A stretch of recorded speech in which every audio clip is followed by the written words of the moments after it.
साध संगत जी जिस तरह से कि संत महात्मा यही बताते हैं कि निवारणा होके अपने जीवन को यापन करो। निवारणा का मतलब यही साध संगत कि हर समय हमें अपने को ऊंचा साबित न कर, अपने को ज्ञानी साबित न कर, हर समय झुककर यानी कि अपने को नीचा होते हुए हर कार्य करने हैं। क्योंकि जहां पर भी हम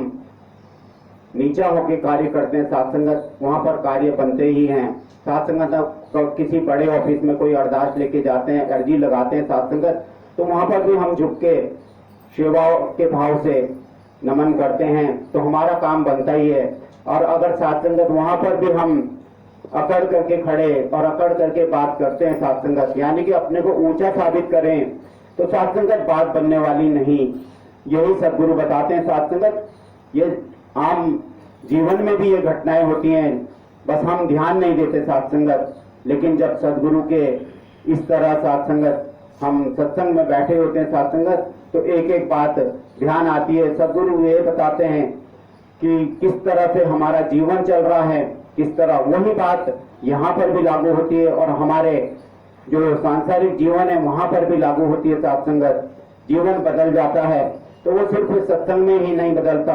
एक एक पल जीवन का बदल जाता है। क्योंकि पल पल की कीमत आप संत महात्माओं ने रखी है साध संगत, और आप जी की कृपा से जो भी इस जगह पे हो रहा है साध संगत, आज इस प्रकार हमारे परम पूज्य चरण महात्मा जी इतना बिजी होने के बाद भी साध संगत यहाँ पर पूर्ण जो इन्होंने जो व्यवस्था करते हैं साध संगत, अकेले इनके द्वारा ये व्यवस्थाएं की जाती हैं। तो साध संगत ये सिर्फ अकेले इनके बस की बात नहीं थी साध संगत, गुरु की कृपा के द्वारा ही ये हो रहा है साध संगत। अगर फिर मैं का भाव यहाँ पर रखा गया साध संगत, तो फिर गुरु की कृपा कहाँ होगी साध संगत। तो इन्होंने जब भी अपने को रखा तो पीछे रखा और गुरु को हमेशा आगे किया, तो गुरु की कृपा, गुरु ने यही कृपा की है कि साध संगत यहाँ पर आप सभी संत महात्माओं के हमेशा चरण पढ़ते रहे, इस प्रकार से कृपा होती रहे साध संगत, ये गुरु चाहता है साध संगत। तो जब जब हम कोई भी कार्य कर रहे होते हैं और हमेशा सदगुरु को आगे करते हैं, चाहे वो कितना भी अच्छा कार्य हो चुका है, क्योंकि आप सभी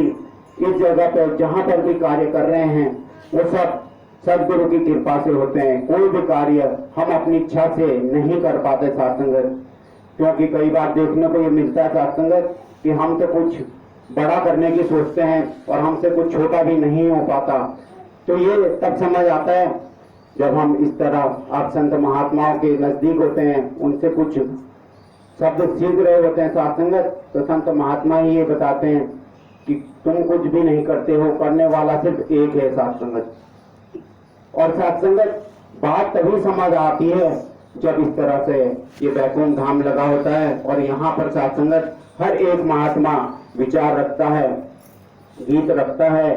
तो वो यही सोच कर रखता है कि मैं कुछ बोल रहा हूँ साध संगत, बुलाने वाला ये है साध संगत, माध्यम बनाया है।